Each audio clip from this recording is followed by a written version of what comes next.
இனிய உறவுகளுக்கு என் இனிய நல் வணக்கங்கள். இன்று பிறந்தநாள் கொண்டாடுகிற விதத்தில் நாம் அனைவரும் முயல்கிறோம். ஆனால் எவ்வாறு எந்த நாளில் கொண்டாட வேண்டும் என்பதை நாம் மறந்து விடுகிறோம். சித்திரை 1 முதல் வருகிற உதிக்கின்ற சூரியனுக்கு பெயர் தாதா என்றும், வைகாசியில் வரக்கூடிய சூரிய பகவானுக்கு அயர்மா என்றும், ஆணியில் வரக்கூடிய சூரிய பகவானுக்கு மித்திரன் என்றும், ஆடியில் வரக்கூடிய சூரிய பகவானுக்கு வருணன் என்றும், ஆவணியில் வரக்கூடிய சூரிய பகவானுக்கு இந்திரன் என்றும், புரட்டாசியில் வரக்கூடிய சூரிய பகவானுக்கு விச்சுவான் என்றும்,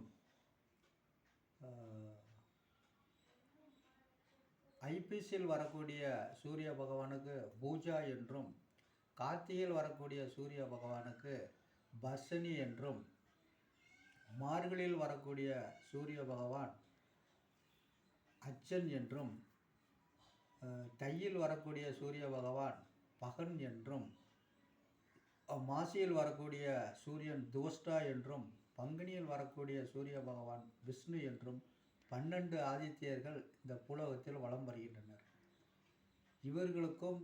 இவர்கள்தான் நம் தாயை தகப்பனை நிர்ணயிக்கக்கூடிய சக்திகளாக உருவெடுத்து உள்ளனர் என்பதை நாம் மறந்து விடுகிறோம். இவர்களுடைய கதிர்கள் ஒவ்வொரு மாதமும் வெவ்வேறு விதமாக இருக்கிறது. ஜீனஸ் என்ற மன்னனுடைய பெயரால் ஜனவரி வருகிறது. ஆகஸ்ட் ஜீசர் என்ற ஒருவரால் ஆகஸ்ட் வருகிறது. ஜூலிய ஜீசர் என்பவரால் தான் ஜூலை வருகிறது. தமிழ் மாதங்கள் அவ்வாறு இல்லை. சூரிய பகவானே நிர்ணயித்து வருகிற நாள்.